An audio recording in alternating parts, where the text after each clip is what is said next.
Saludos, amables televidentes, muy buenas noches. Gracias por estar con nosotros, como cada domingo, para compartir su espacio Visión Integral. Buenas noches, Juan José, ¿cómo anda todo? ¿Cómo está, Juan José? Juan José. Así es, de Juan José, de JJ. Yeah, Es un problema.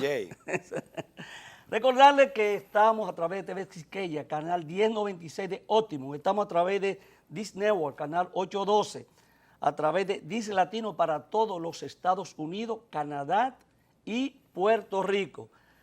Hoy tendremos una invitada especial de lujo. Vamos a conversar con la señora Pamela Moquete. Ella es psicóloga y educadora. Ella es la directora de la Academia Preescolar Tía Pamela. Vamos a hablar de todo ese problema que hay con la educación preescolar, la situación en que se ven en este momento con la situación del inicio del año escolar. Y bueno, vamos a tener otros invitados también a través de la plataforma Zoom. Queremos, Tocayo, recordar hoy, fue el viernes, pero ese funesto golpe de Estado del año 1973, 11 de septiembre, el golpe de Estado a Salvador Allende. La mano de los Estados Unidos, como ocurría en América Latina, sobre todo en los años 60, 70, 80, y ya en los 90, pues ya la cosa cambió. Apenas 3 años de gobierno, y le sucedió entonces el general Augusto Pinochet, que había sido designado jefe de las Fuerzas Armadas por el mismo Salvador Allende. Estamos hablando entonces que tuvo 17 años en el poder hasta que vino el gobierno de Patricio Aylwin, que empezó entonces la democracia en Chile. Bueno, ese fue un acontecimiento terrible para América Latina y el mundo, cuando un gobierno auténticamente democrático, elegido por el voto del pueblo, fue traicionado por su cúpula militar, la cual le tenía a Allende confianza absoluta a Pinochet, que se convirtió realmente en un presidente de facto sanguinario. Una de las dictaduras más sanguíneas. Realmente Allende resistió el ataque a la moneda y murió con las armas en la mano. Y realmente miles de chilenos y también de latinoamericanos murieron. El hijo de Blanco Fernández murió ahí. Ahí tenemos canciones de Víctor Jara de ese tiempo. Y hubo dominicanos y latinoamericanos. Lo terrible de esto fue que también el gran poeta de América, Pablo Neruda, el hombre de Poema 20, puedo escribir esta noche los versos más bellos.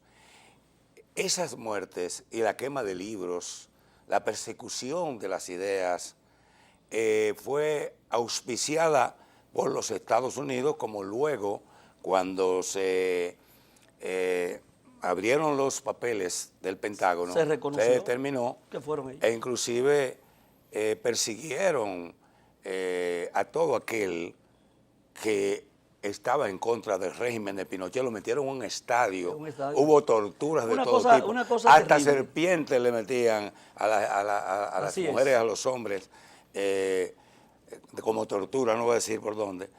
Y Isabel Allende, la hermana de Pinochet, de Salvador Allende, escribió un libro, escribió sobre ese tema. Esperamos, y después de eso han pasado pocos sucesos así, pero fue una traición vil de ese señor Pinochet, que luego, 17 años después, fue sacado del poder. Sí, mire, y el caso de la Torre Gemela también, 11 de septiembre de 2001, otro acontecimiento que marcó bueno, sí, un antes y un después. Un antes y un después, sobre todo para los Estados Unidos. Golpear a los Estados Unidos en su propio territorio, algo que no había ocurrido, un acto terrorista, ¿no?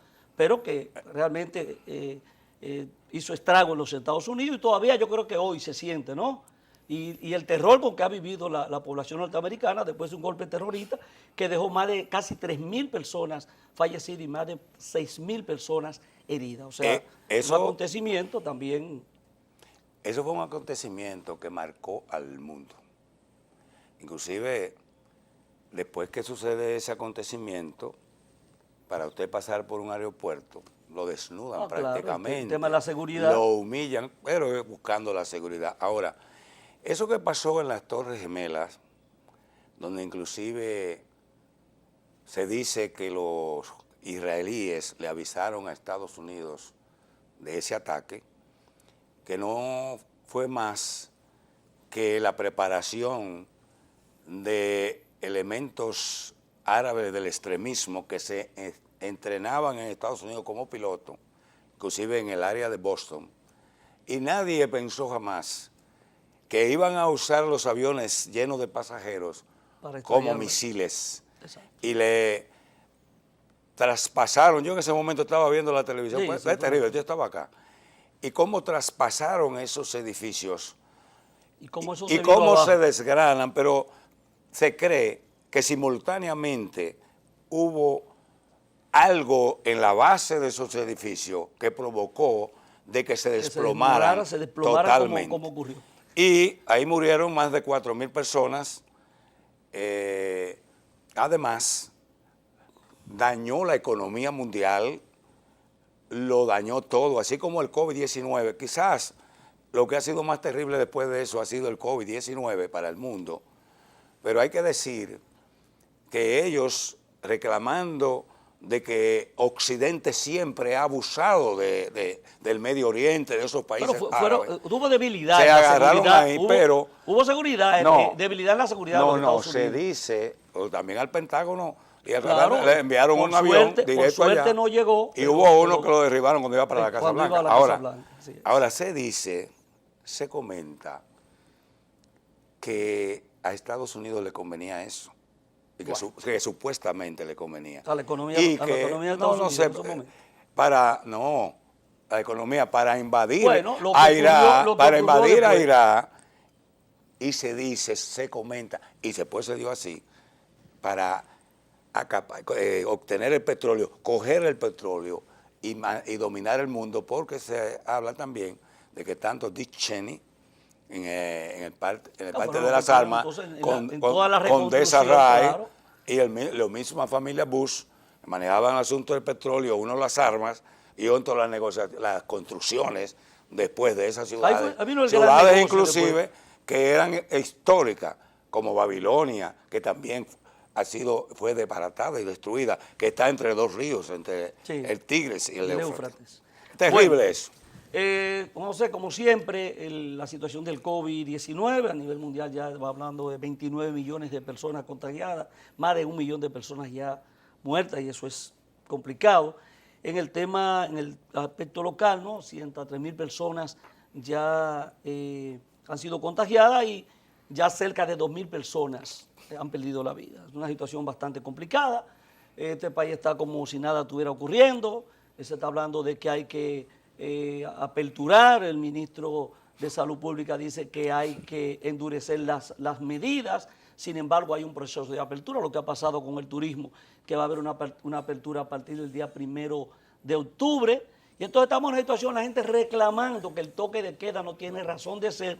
La gente en la calle, si bien es cierto que hay una disminución de la cantidad de personas contagiadas, según las estadísticas que va dando el ministerio, sin embargo, eso está muy relacionado con la cantidad de pruebas que se están aplicando. Fíjate que el gobierno prometió unas 7.000 pruebas y apenas creo que el día que más se ha llegado son unas 4.800 pruebas.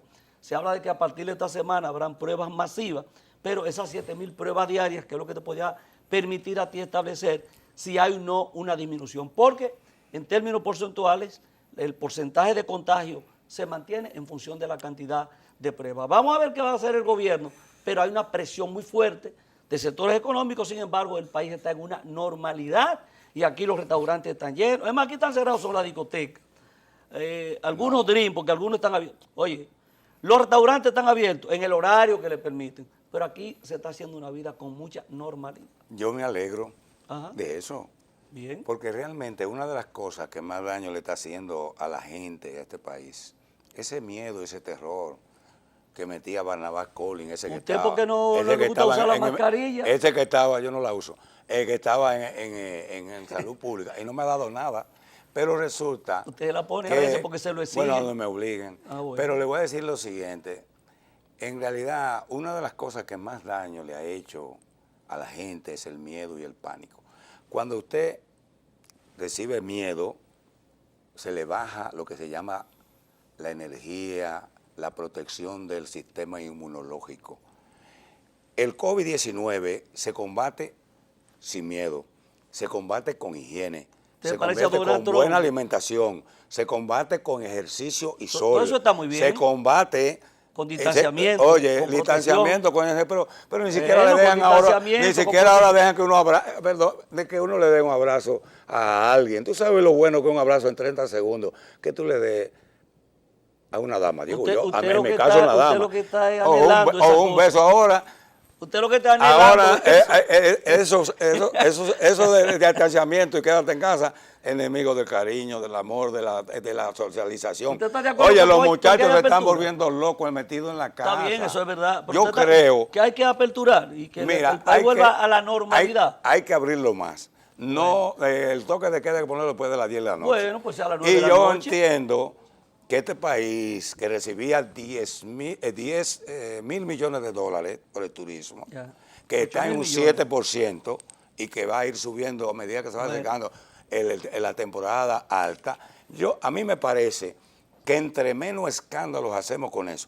No, de que no ha aplanado la curva, pero resulta que ahora cada 10 días se mueren 3, se mueren 4. Yo recuerdo. Se mueren 15, yo recuerdo, 16, no, hombre, 2 y 3. Se mueren 20. Pero déjame decirte.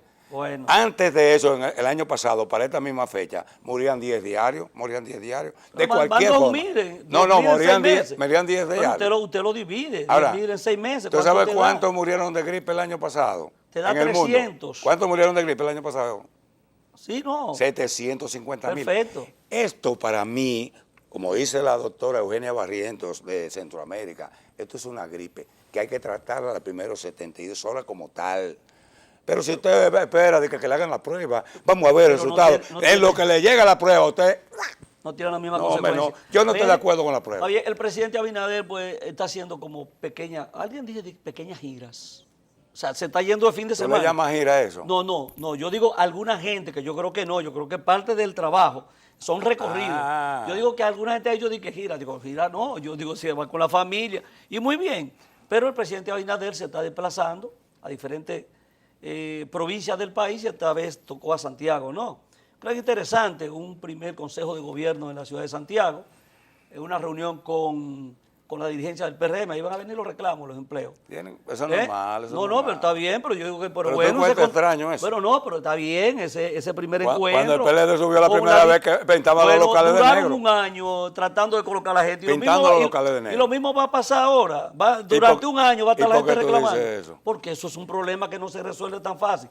Y el recorrido por los hospitales, yo creo que es importante mantener ese contacto. Fíjate que va a ser como diferente a lo que ocurría con el presidente Danilo Medina. Yo creo que el presidente Abinader va a estar como visitando otros sectores, proyectos. Que va a estar como visitando. Bueno, diferente porque el presidente Danilo duraba 4 horas en un sitio. ¿Cuánto va a durar Luis ahora?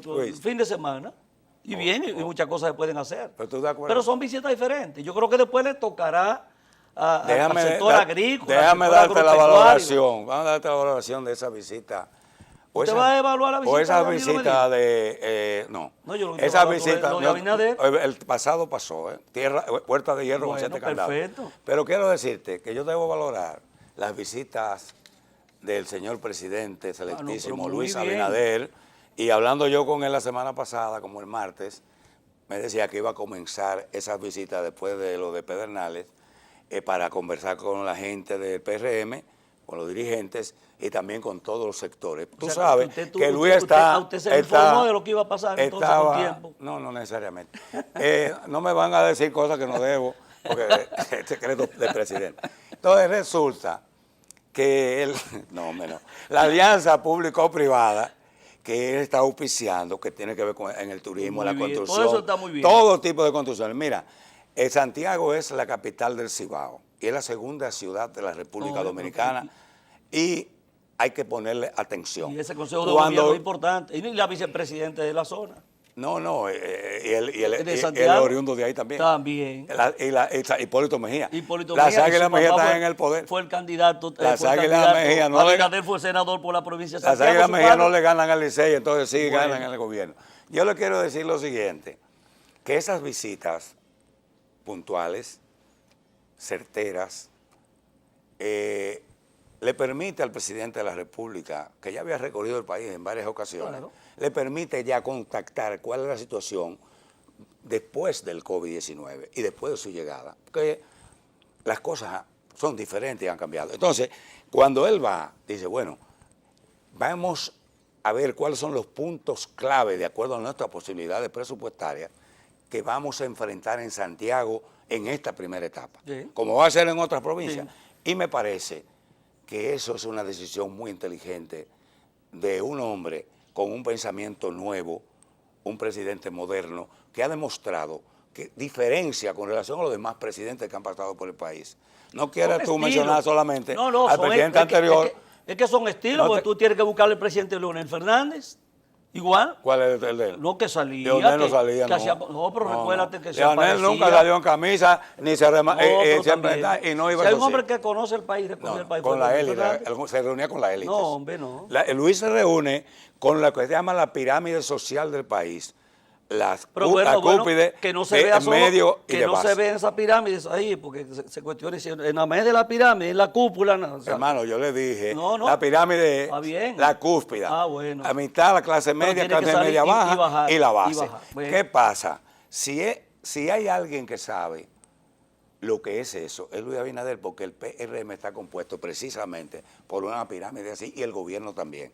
Ahora, sí le voy a decir a los funcionarios de este gobierno, a muchos de ellos, que reciban las llamadas, que reciban a los PRMistas, o te dicen que dentro de un mes que le van a dar la cita, o no está, o está en una reunión, llámelo después, te mandan un mensaje electrónico automático. ¿A usted no le pasa eso?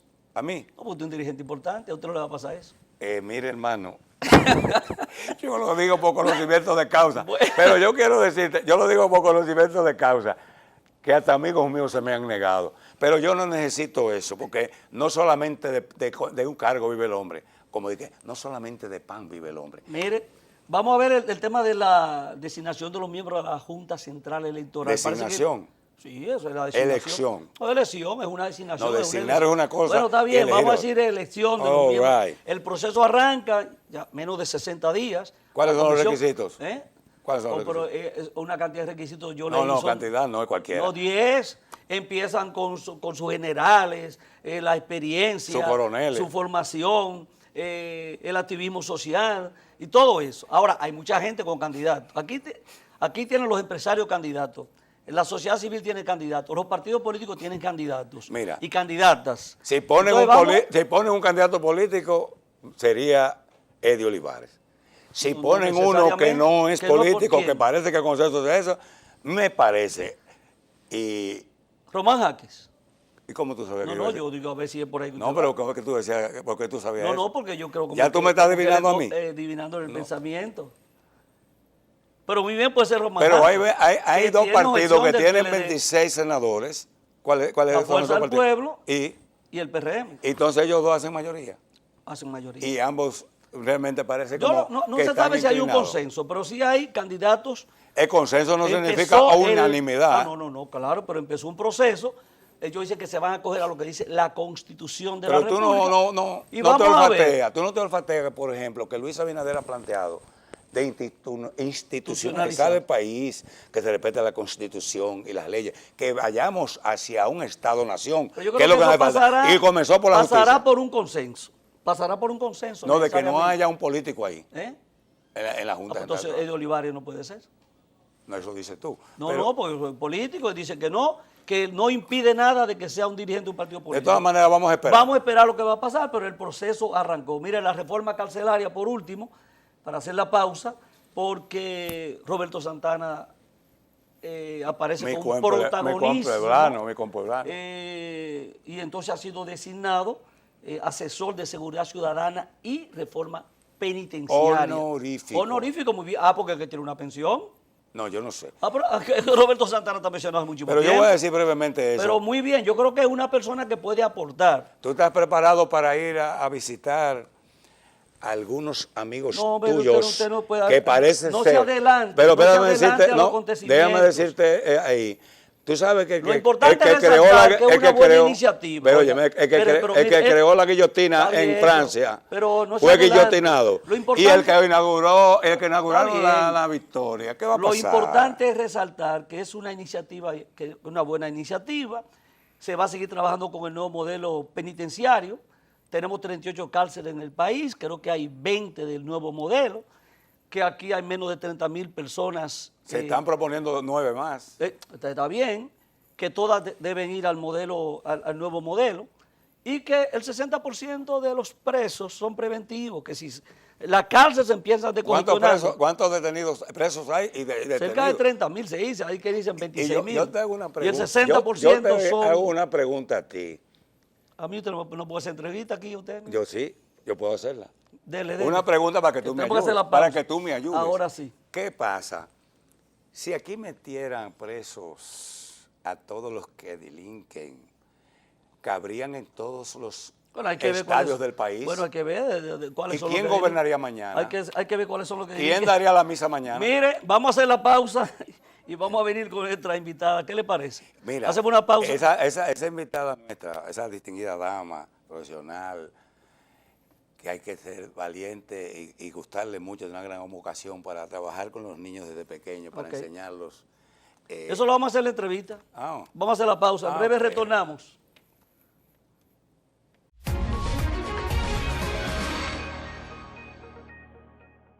Es un placer recibir en nuestro espacio a la licenciada Pamela Moquete. Ella es psicóloga, educadora, tiene una maestría en gestión y terapeuta del aprendizaje. Y es la directora de la Academia Preescolar Tía Pamela. ¿A usted le dicen Tía Pamela? Sí. Bienvenida a Visión Integral. Muchas gracias. Gracias por la invitación y también por estar y pertenecer a tu audiencia. Bueno, para nosotros es un placer recibirle y sobre todo en momentos en que el tema de la educación preescolar se está debatiendo en el país. Y hemos visto un despliegue a nivel de los medios de comunicación con mucha presencia de ustedes reclamando lo que ustedes llaman, que debe darle un trato especial y se hacen llamar las cenicientas del sistema educativo. ¿Podríamos decirlo así? ¿Cuál es la posición de ustedes? Ustedes se han organizado han organizado todos los preescolares para tener una propuesta conjunta en estos momentos que hay una indefinición, quizás definición ya con la apertura del año escolar, pero con una modalidad diferente. ¿Qué parece que a ustedes esa modalidad no le encaja? Ciertamente, la educación virtual para niños de primera infancia, la primera infancia estamos hablando de niños entre 1 a 6 años, la modalidad virtual no funciona, no encaja y no está inclusive indicada para niños de esta edad. ¿Por qué? Porque los niños no pueden estar sometidos a un dispositivo electrónico por tanto tiempo para ellos poder escolarizarse. Entonces, automáticamente esto es una barrera para los niños de primera infancia. Además de que estos niños necesitan de un apoyo directo y de una persona competente para poder estudiar. No pueden hacerlo solo, no pueden hacerlo solamente a través del dispositivo electrónico porque necesitan obligatoriamente de alguien que los redireccione para que ellos puedan estudiar. Entonces nosotros estamos aquí, yo vengo en representación de directoras, de más de 200 directoras de colegios de nivel inicial para que el gobierno, las autoridades, salud pública y el Ministerio de Educación nos escuchen nuestras propuestas que tenemos para plantearle a ellos. Además de que no solamente el sector privado se ha visto afectado, los niños de este sector, sino también aquellos niños de estancias infantiles, aquellos niños vulnerables que ahora mismo no tienen un lugar para poder recibir atención ni recibir educación. Entonces esas madres de esos niños también tienen que tener un lugar que los apoye para ellas poder ir a trabajar, tanto ellas como sus padres. Mira, Pamela, hola. Hola. Me alegro mucho que tú seas vocero de esa asociación tan importante, además que eres maestra. Le dicen tía, a todas las que están con niños desde 1 año hasta 6 le dicen tía. Y realmente tiene 3 niños, 3 hijos, y eso te permite a ti tener más seguridad, más motivación y estímulo con ellos.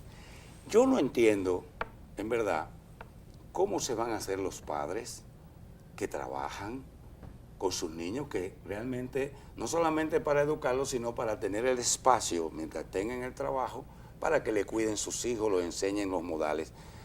Si lo van a dejar con una sirvienta, sin ningún tipo de preparación, ¿cómo va a manejar esa sirvienta con esos niños los dispositivos electrónicos? Yo creo, y no quiero contradecir al Ministerio de Educación, que los niños de 1 a 6 años hasta 10 años, la educación debe ser presencial, que los niños socialicen. Hay uno de los problemas, y tú eres psicóloga, que está creando a los niños, a los jóvenes, eso de quédate en casa y estar encerrados. Eso va a traer muchos problemas y ya, yo tengo por ejemplo amigas psicólogas que no dan abasto, con familias enteras corriendo para su consultorio, o sea por Zoom, o por Skype, o presencial. ¿Cómo se va a enfrentar eso? Yo no entiendo, eso es una situación, además que ustedes necesitan estar abiertos para poder solventar una serie de gastos que tienen, de todo tipo, préstamos, etcétera. Ahora, en ese caso, me parece que el Ministerio de Educación y el gobierno puede subsidiar a todos esos colegios.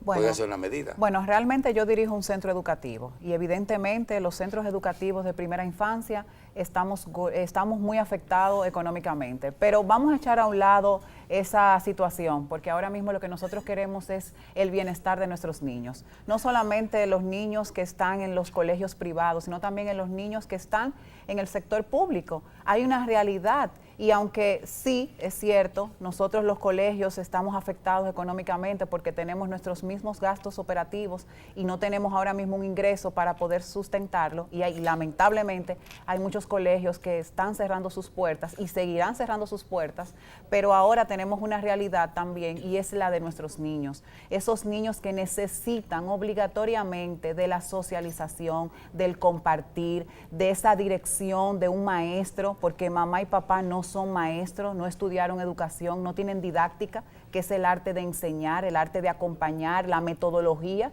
que se enseña en la universidad, estudiando, estando en el día a día. Entonces los padres no se van a quedar con el niño, hay muchos que sí, pero la gran mayoría no va a estar con ellos acompañándolo. Entonces, ¿dónde estarán esos niños? Esos niños, los más vulnerables, estarán con un personal de un vecinito o cuidándose entre los mismos hermanitos en los que esa madre sale a buscar el sustento.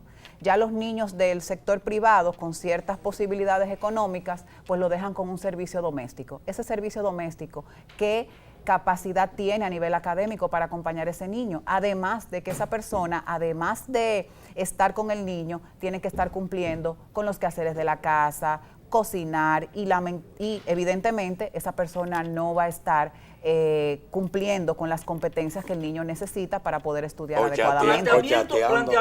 Planteamientos específicos que ustedes le han hecho a las autoridades, porque vi que ustedes iban a reunir, no sé si la vicepresidenta de la República les recibió, estaban gestionando una cita, el ministro de Educación que ha planteado, que ustedes están hablando, permítanos operar. Exactamente. Con nosotros vamos a establecer los protocolos del lugar, porque los colegios con niños que de más de 6 años, con la modalidad virtual, han empezado. Y tuvieron un primer ensayo, podríamos decir, este mismo año, ¿no? Sí. Antes de la pandemia. Entonces, ¿qué le han dicho? ¿Cuál es la receptividad que hay al planteamiento de ustedes? Sí, nosotros, ¿y qué ustedes plantean como nosotros lo que planteamos es que se nos permita trabajar y no de una manera obligando a las familias a que tengan que recurrir a la escuela, que simplemente se le permita a aquellas familias que no pueden estar con los niños en la casa, que puedan estar en un centro educativo y que el colegio se le pueda dar la oportunidad de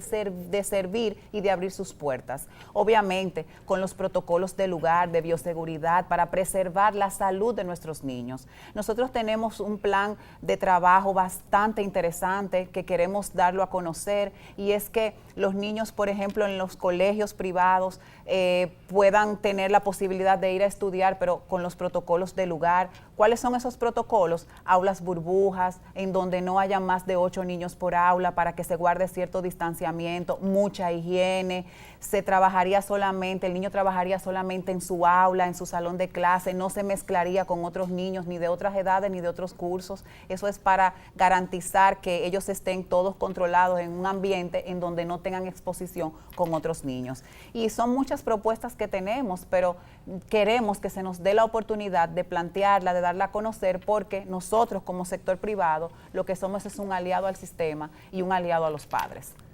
Y entonces, ¿no han tenido ningún contacto con el ministerio, directamente con el ministro ni otras autoridades para ese tema? Bueno, estamos esperando que el ministro nos acoja, escuche nuestras propuestas y esperando a ver cómo sería la respuesta de parte de ellos. ¿Ustedes están nucleados a nivel de todo el país o solamente son colegios del Gran Santo Domingo, del Distrito Nacional, o la asociación ya abarca? En todo el país. En todo el país. Somos más de 200 colegios que estamos abogando porque se nos permita trabajar y ofrecer el servicio digno y adecuado para nuestros niños. El tema ustedes hablaban de que, bueno, se supone que en el preescolar tenemos niños con capacidades especiales. No solamente es el niño que tiene todas sus capacidades, sino lo que tiene capacidades especiales. Claro. La visual, la auditiva, la motora, con algún síndrome de Down, en algún grado. Esos niños ustedes lo acogen, ¿no?, en el preescolar. Y entonces esos niños tienen una condición totalmente diferente. O sea, ahí se hace más atendible el reclamo que ustedes están haciendo en este momento. Claro que sí. En nuestras aulas, en todos los colegios que son inclusivos, tienen un 20% de sus estudiantes con algún tipo de necesidad. ¿El 20%? Sí, con algún tipo de necesidad educativa o con algún tipo de condición. Y esos niños evidentemente no pueden trabajar de manera virtual. Entonces la educación es para todos porque es un derecho de todo niño, niña y adolescente. Entonces cuando hablamos de virtualidad para ellos, estamos hablando de que se le está negando el derecho a que ellos se puedan ser escolarizados. Esos niños inclusive, para poder estar en las aulas con niños típicos dentro del mismo salón de clase, tienen que trabajar con un acompañamiento, con una maestra sombra, con una maestra que esté ahí apoyándolo para que ellos puedan trabajar y poder recibir la educación como lo reciben los demás niños. Pamela Moquete, que también es psicóloga, muy importante. ¿Cómo está afectando a los niños realmente esta situación del COVID, esa falta de socialización, esa falta de juntarse unos con otros, sus amiguitos que tienen ya meses que no los ven? ¿Le está creando problemas serios de emocionales? Claro que sí, totalmente con sus relaciones.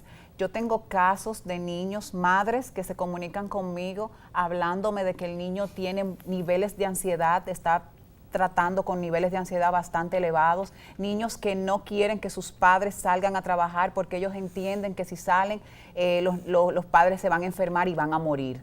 Porque los niños ahora mismo están recibiendo una sobrecarga de información y eso está debilitando inclusive su sistema inmune. Y esos niños, cuando vayan a exponerse al medio, cuando vayan al colegio, cuando vayan a salir, sus defensas van a estar tan en el piso que cuando ellos salgan y se expongan, es muy probable que se enfermen porque el cuerpo somatiza lo que el cerebro está codificando. Porque hay dos tipos de enfermedades. La enfermedad física que provoca el COVID-19 y la mental emocional que provoca el miedo y el pánico y la falta de socialización, la falta de salir de casa, no de quédate en casa. Exactamente, y el niño tiene que salir, tiene que recrearse. Obviamente nosotros como adultos tenemos que proveerle los espacios seguros, que es lo que estamos nosotros proponiendo, que el niño puede escolarizarse, pero dentro de espacios seguros con muchísima higiene. El niño necesita salir, necesita socializar, necesita compartir, porque las habilidades sociales se desarrollan en la primera infancia. La zapata para hacer una buena primaria, una buena secundaria y una buena universidad se trabaja en la edad preescolar. Y esos son los cimientos que nosotros tenemos que hacer desde temprana edad de manera adecuada para que ellos puedan tener una excelente primaria, una excelente secundaria y una excelente universidad. Si a usted no le habilitan el espacio para que puedan trabajar con los protocolos establecidos, podríamos estar hablando de exclusión, ¿verdad? Totalmente. Totalmente. Totalmente. Y entonces, cuando se da esa exclusión, Las autoridades, bueno, tienen que entenderlo, porque es que es una realidad. Uno no se podía pensar en lo preescolar, es una realidad. Están surgiendo clandestinamente espacios en casa de familia, en algún local que no se identifique como colegio, para recibir los niños, porque hay padres que no pueden tener los niños en su casa porque tienen que salir a trabajar. Claro. Y entonces el asunto es peor. Claro que sí, porque entonces los niños, los padres llevan a esos niños a un lugar, a una casa, reúnen 5, 6, 7, 8 y hasta 10 niños, se ponen de acuerdo, le pagan una maestra a una persona para que los escolarice. Entonces, esa casa, ese lugar donde están llevando a esos niños, cumple con los protocolos que nosotros estamos planteando. Esos niños van a guardar ciertos distanciamientos. Va a haber una persona que se responsabilice por cualquier cosa que le pase a ese grupo de niños. Entonces yo creo que las autoridades deben de sopesar y de evaluar todas las situaciones y todas las realidades, porque evidentemente los padres van a buscar alternativas, porque si no pueden tenerlo en la casa, si no pueden escolarizarlo, si no pueden estar acompañando a los niños, pues obviamente ellos van a buscar alguna alternativa. Entonces es peor. Totalmente entonces, peor. hay posibilidades de esa flexibilización del ministro de Educación, Roberto Fulcar, y el gobierno, y también tenemos a la vicepresidenta que es educadora, Sí. y el mismo Luis Abinader también ha sido educador, Claro. y conoce perfectamente eso y tiene una mentalidad abierta y moderna, Claro. y prácticamente todo el gabinete presidencial. Entonces hay que sopesar esas cosas, porque yo tengo un adolescente, y mire, yo tengo que hacer un esfuerzo extraordinario para poder lidiar con él. Más aún que no pudo graduarse, no pudo participar con sus compañeros, ni ponerse la toga, no pudo hacer nada. Va a terminar, no van a poder hacer las pruebas nacionales, y no ha visto a sus amigos más nunca.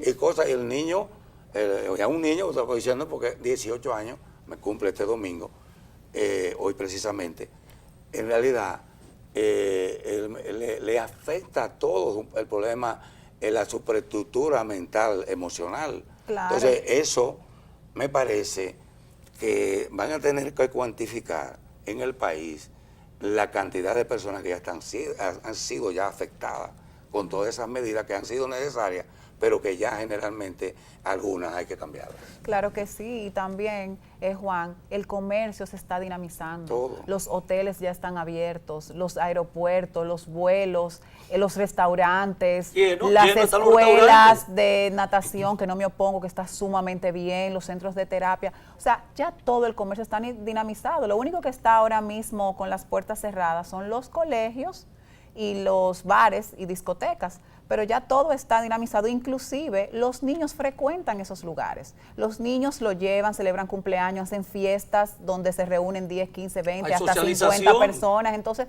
no entendemos por qué no se le está negando la educación a los niños de manera presencial, si es tan importante, y si se le está permitiendo a que ellos frecuenten estos lugares, ¿por qué no su espacio de trabajo y su espacio de cuidado? ¿Cuántos niños pudieran estar siendo afectados? Bueno, estamos hablando de más de 500,000 niños. Más de 500,000. Más de 500,000 niños. ¿Sector privado? Sector privado. Sector público. Sí, de las estancias y del sector que privado de primera infancia, exactamente, de primera infancia. Pero afectados en dos vías. Pero que al mismo tiempo, cuando un niño es afectado, es porque los padres están afectados. Y sus otros familiares están afectados. El ambiente, el entorno, están afectados. Aquí está todo el mundo afectado, prácticamente. Esto, naturalmente, no ha sido responsabilidad del gobierno, sino que ya hay que comenzar a abrir esto. Yo creo que es preferible morir de pie que morir arrodillado. ¿Qué ustedes van a hacer si no hay de parte del gobierno una flexibilización? O sea, ¿qué ustedes harían? ¿Cuáles serían los últimos recursos que ustedes tienen a mano para que se le escuche? Porque hasta ahora no se le ha escuchado, es lo que usted ha planteado. Seguir tocando puertas, seguir tocando espacios como estos, que nos den la oportunidad de nosotros seguir abogando por lo que estamos exigiendo, por lo que estamos demandando, que es por el bienestar de nuestros niños, por el bienestar de las familias, y vamos a seguir en pie de lucha. para que se nos escuche, como se ha escuchado otros sectores, como se ha escuchado el planteamiento de otros gremios y de otros comercios que se han visto afectados, y el gobierno los ha escuchado y el gobierno lo ha entendido. Así nosotros también nos vamos a mantener en pie de lucha. Mira, yo voy a plazas a compartir y veo, se está respetando el protocolo, 1,5 metros o 2 metros de distancia, pero los niños pueden estar a 2 metros también, porque por ejemplo un aula que tú dices que pueden ocuparla 8 niños, pero son aulas que cogen hasta 30 niños, pero pueden poner 15, porque van a estar a distancia de 2 metros, con el protocolo, lavarse las manos bien al entrar, mantener la limpieza, la higiene en todos los Además, aspectos. Juan, que científicamente se ha demostrado que el virus no tiene gran letalidad en niños menores de 5 años. O sea, no la tiene. No, inclusive, los mismos médicos dominicanos y también algunos internacionales se han referido al tema y han dicho que no han recibido niños con caso de COVID. No, porque lo que ellos le alegan es que, por ejemplo, el niño que sale y adquiere el virus, entonces se lo pega a los padres, y que los padres son vulnerables. Pero eso no está comprobado. Está bien, pero el padre sale, trabaja, se expone y llega a la casa. Afecta al niño también. Exactamente. Pues afecta a él. Mire, nosotros solo decirle que le acompañamos en esta lucha, que el espacio está abierto o a su disposición para cuando ustedes lo entiendan. Y nada, nos solidarizamos porque yo creo que es una lucha justa y yo creo que alguna salida tiene que haber para ustedes. Así es que ha sido un placer recibirla. Igualmente. En Integral. Le podemos decir tía Pamela. Claro que sí, así me Pero llaman. mira, Así me llaman. Pamela, Juan, un segundito. Yo no pensé que independientemente del drama que hemos tenido, iba a ser una entrevista tan interesante, tan importante. Bueno, gracias. Bueno, muchísimas gracias Un placer. A usted, amable televidente. Ha sido un placer compartir su espacio Visión Integral esta noche y será, si Dios lo permite, hasta el próximo domingo.